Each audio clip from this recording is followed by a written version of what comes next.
যে তোমারে বুঝে না তার প্রয়োজন ছাড়া সে তোমাকে খুঁজেও না। এটা চিরন্তন সত্য কথা। যাকে ছাড়া তুমি বাঁচতে পারবে না ভাবছো, একদিন সেই তোমাকে নতুন করে বাঁচতে শেখাবে। নিজের উপর ভরসা আর বিশ্বাস রাখতে শিখো। পথ যতই কঠিন হোক না কেন, রাস্তা তুমি নিজে থেকেই খুঁজে পাবে। হ্যালো এভরিওয়ান, আসসালামু আলাইকুম। আমি ফৌজিয়া সাথী আপনাদেরকে ওয়েলকাম জানাচ্ছি আমার আরেকটি নতুন ভিডিওতে। সবাই কেমন আছেন বন্ধুরা? আলহামদুলিল্লাহ, আমরা ভালো আছি। আজকের ভিডিওটা দুপুরবেলা থেকে স্টার্ট করেছি, আর এখানে দুপুরের রান্না চলছে। দুপুরের রান্না হিসেবে আজকে কাচ্চি বিরিয়ানি রান্না করব। সোয়ার অনেক দিনের বায়না ছিল ঘরে যেন কাচ্চি বিরিয়ানি রান্না করি। কাচ্চি বিরিয়ানি রান্নার ক্ষেত্রে সাধারণত আমি রাঁধুনি কাচ্চি বিরিয়ানির মশলাটা ইউজ করি।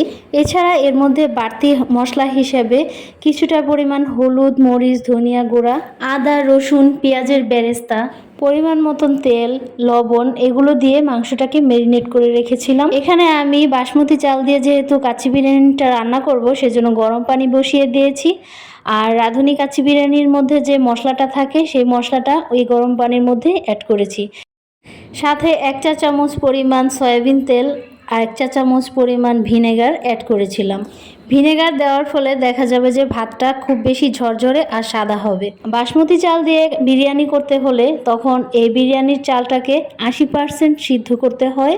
এটাকে যদি পরিপূর্ণ সিদ্ধ করে নেওয়া হয় তাহলে এই ভাতটা ঝরঝরে হয় না, বিরিয়ানি করার পরে ভেঙে ভেঙে যাবে। সেজন্য এটাকে 80%ই রাখতে হবে। এরপরে আমি এই চালগুলোকে একটা ঝুড়ির উপরে ঢেলে দিলাম। এখানে আমি যে মাংসটা কষিয়ে নিয়েছি এর উপরে কিছুটা পরিমাণ টমেটো দিয়েছিলাম। টমেটো দিলে এর স্বাদটা দ্বিগুণ হারে বেড়ে যায়। সাথে একটু ঘন দুধ দিয়েছিলাম। দুধটা প্রায় আধা কেজির মতন ছিল, এটাকে 1 পোয়া পরিমাণ করেছি। আপনারা চাইলে গুঁড়া দুধও ইউজ করতে পারেন, সেক্ষেত্রে 6 টেবিল চা চামচ গুঁড়া দুধ ইউজ করতে হবে। মাংসটা যখন আমার খুব ভালোভাবে কষানো হয়ে গেছে, শুকনা শুকনা হয়ে এসেছে, তখন ওই পর্যায়ে বয়েলড রাইসগুলো আর রান্না করা মাংসগুলো স্টেপ বাই স্টেপ দিয়ে দিচ্ছি। সাথে একটু একটু করে মশলা দিয়ে দিচ্ছি। এটা হচ্ছে রাঁধুনি যে মশলাটা ছিল সেই মশলাটা আমি অর্ধেকটা পরিমাণ মাংসে দিয়েছিলাম আর অর্ধেকটা পরিমাণ শুকনা শুকনা দিয়ে দিচ্ছি। এভাবে দিলে কাচ্চি বিরিয়ানির সেন্টটা অনেক সুন্দর আসে। আর বলের মধ্যে এভাবে স্টেপ বাই স্টেপ দিয়ে দেওয়ার পরে দেখা যায় যে রাইসগুলোও ভাঙে না এবং এর স্বাদটাও অনেক সুন্দর হয়। এটাকে আমি একটা বলের মধ্যে নিয়ে নেওয়ার পরে এরপরে আমি আবার এটাকে রাইস কুকারে ভাপে দিয়ে দিব। সাধারণত এটাকে আমি খুব সুন্দরভাবে খোলামেলাভাবে মেখে নিয়েছি। মশলাগুলো পারফেক্টভাবে এই বয়েলড রাইসের সাথে মিশে গিয়েছে। Now it's almost done. এখন এর পর্যায়ে শুধু একটা কাজ বাকি। এখানে যে 80% চালটা সিদ্ধ হয়েছিল সেজন্য আমি এটাকে আবার ভাপে দেব পাতিলে করে। সেজন্য আমি এখানে রাইস কুকার ইউজ করছি, কেননা রাইস কুকারে যখন ওয়ার্মে দেওয়া হবে তখন কিন্তু এটা সুন্দরভাবে সিদ্ধ হয়ে আসবে। যদি আপনাদের মনে হয় যে এটা সিদ্ধ কম হয়েছে, তখন ওই ক্ষেত্রে আপনারা 1 কাপ পরিমাণ বা আধা কাপ পরিমাণ আপনাদের পরিমাণ মতন পানি দিয়ে দিতে পারেন আর কুকে দিয়ে দিবেন। কুকে দেওয়ার পরে এটা যখন ওয়ার্মে আসবে সেই ওয়ার্মের অবস্থায় রেখে দিবেন যতক্ষণ পর্যন্ত সুন্দরভাবে সিদ্ধ না হচ্ছে। ফাইনালি কাচ্চি বিরিয়ানিটা রান্না করা আমার শেষ। তো আমার কাচ্চি বিরিয়ানিটা রান্না কেমন হয়েছে সেটা অবশ্যই কমেন্টের মাধ্যমে জানাবেন। আর এটা কিন্তু খেতে দারুণ মজার হয়েছিল।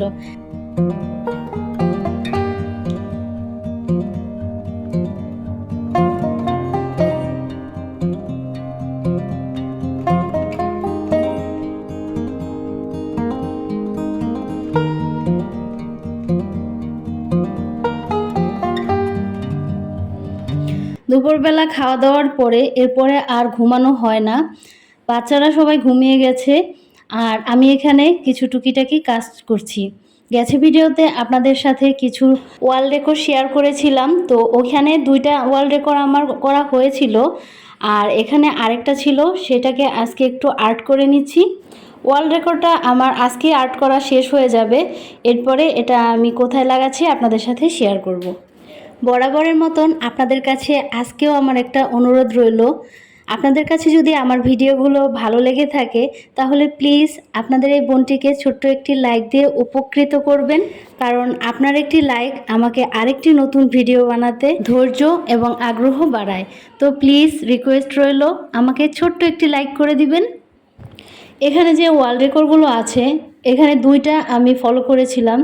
বলেছিলাম না যে ফেসবুক পেজের মধ্যে আমি এই ওয়াল ডেকোরগুলো দেখেছিলাম, তো এগুলো থেকে আমি কিছু ডিজাইন ফলো করেছি, কিন্তু ওদের যে ডিজাইনগুলো ফলো করেছি তার থেকে মনে হচ্ছে আমার হাতে করা ডিজাইনটা আমার কাছে খুব বেশি ভালো লাগছে।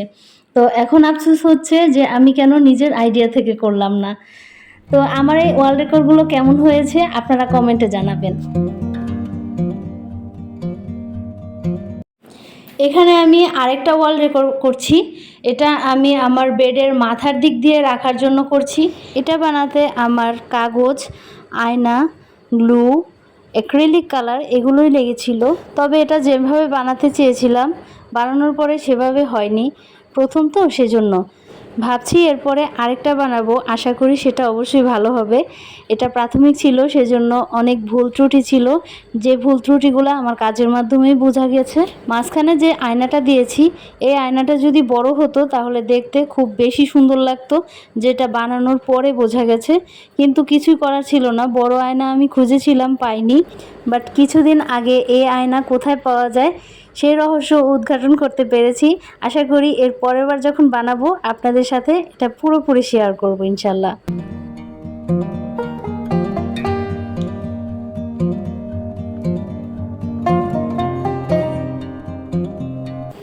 রং করা আমার শেষ। রং করার পরে আমি এর মধ্যে ছোট ছোট আয়নাগুলো বসিয়ে দিচ্ছি।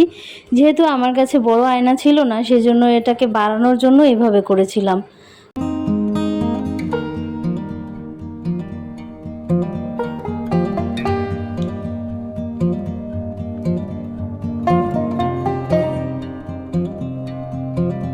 অবশেষে এটা বানানো আমার শেষ। ওয়াল রেকর্ডটা দেয়ালে সেট করেছি, কিছু কিছু ভুল ছিল কিন্তু সেটা বোঝা যাচ্ছিল না। আর আরেকটা যে বহু ডেকোর বানিয়েছিলাম সেটাও এখানে হ্যাঙ্গিং করেছি। এটা তিনটা একসাথে করে একটার সাথে একটা বেঁধে বেঁধে তারপরে সেট আপ করেছি। একসাথে যদি অনেকগুলো পাশাপাশি সেট করতে চাইতাম তাহলে অনেকগুলো পিন ইউজ করতে হতো দেয়ালে, সেজন্য আমি এই সিস্টেম করেছি। এখন হচ্ছে সন্ধেবেলা, বাচ্চারা ঘুমানোর পরে এরপরে আর বিছানা গোছানো হয়নি। এখন আমি বিছানাটাকে গুছিয়ে নিব। আমার কাছে মনে হয় ঘরের মধ্যে যদি বিছানাটা গোছানো থাকে তাহলে পুরোটা ঘরই গোছগাছ পরিপাটি লাগে।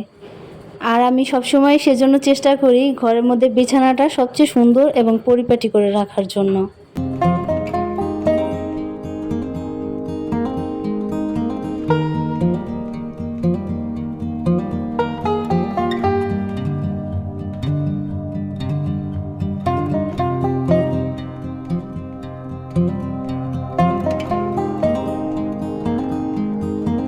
আমার কাছে ঘর গোছানোটা হচ্ছে একটুখানি নিজের মতন করে সব কিছু গুছিয়ে করা, যেটা দেখলে আমার কথা মনে পড়বে। আর যে কাজগুলোর মধ্যে আমার স্পর্শ আছে, আমি না থাকলেও আমার কথা মনে পড়বে, সেটাই হচ্ছে ঘর সাজানোর মেইন স্পেশাল ইনগ্রেডিয়েন্ট। আর এটা ব্যক্তিত্বের ছোঁয়াও বটে। আপনাদের মধ্যে অনেকেই হয়তো অনেক সময় ভেবে থাকেন যে কিভাবে কম খরচে আমি আমাদের ঘরটাকে মনের মতন করে একটু সুন্দরভাবে সাজিয়ে নিতে পারি। আসলে এক্ষেত্রে আমার ধারণা ঘর সাজাতে খুব বেশি কিছুর প্রয়োজন পড়ে না, এর জন্য শখ থাকাটাই যথেষ্ট। শুধুমাত্র দামি দামি ফার্নিচার দিয়েই যে ঘরটা সুন্দর রূপে সেজে উঠতে পারে এটা কিন্তু ঠিক না। ঘর সাজাতে হলে ঘরের প্রতিটি কর্নারে কর্নারে বিভিন্ন ধরনের যে স্পেসগুলো থাকে সেগুলোকেও আপনি মনের মতন করে সুন্দর করে সাজিয়ে আপনার ঘরটাকে সুন্দর এবং আকর্ষণীয় করে তুলতে পারেন। এছাড়া আপনি যদি প্রকৃতিপ্রেমী হয়ে থাকেন তাহলে সুন্দর সুন্দর আকর্ষণীয় ফুলের টব, ফুলের স্ট্যান্ড, বনসাই এবং বিভিন্ন ধরনের সুন্দর সুন্দর ইনডোর প্ল্যান্টগুলো লাগিয়ে আপনার ঘরটাকে আরও সুন্দর করতে পারেন।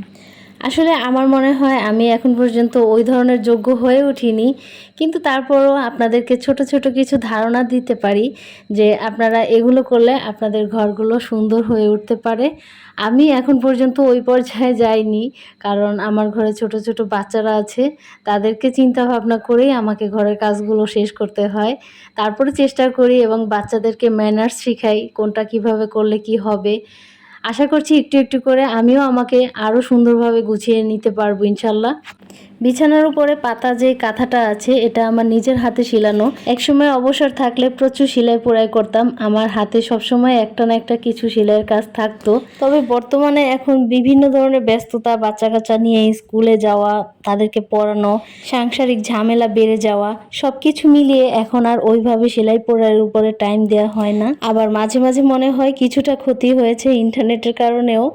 এখন একটু অবসর পেলেই মনে হয় যে একটু ফেসবুক যাই, ইউটিউবে যাই, তো এভাবেই সময়গুলো কেটে যায়। মনে হয় মাঝে মাঝে আগের দিনগুলোই খুব ভালো ছিল। প্রত্যেকটা ঘরে ঘরে প্রতিটি মেয়ের হাতে একটা না একটা কিছু সেলাইয়ের কাজ থাকতোই, যেটা আমি দেখে বড় হয়েছি। এখন হচ্ছে রাতের বেলা, তো সোহার বেঁচে যাওয়া কিছু মেহেদি ছিল ঘরে পড়ে রয়েছে, দেয়া হয় না, তো ভাবছি এটাকে হালাল করে ফেলি।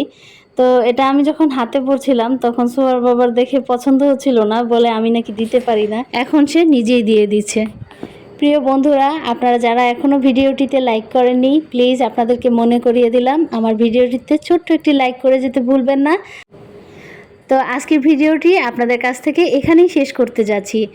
দেখা হচ্ছে সামনের কোনো নতুন ভিডিওতে। সবার সুস্বাস্থ্য কামনায় আজ আমি আপনাদের কাছ থেকে এখানেই বিদায় নিচ্ছি। সবাই ভালো থাকবেন, সুস্থ থাকবেন। আল্লাহ হাফিজ। আসসালামু আলাইকুম।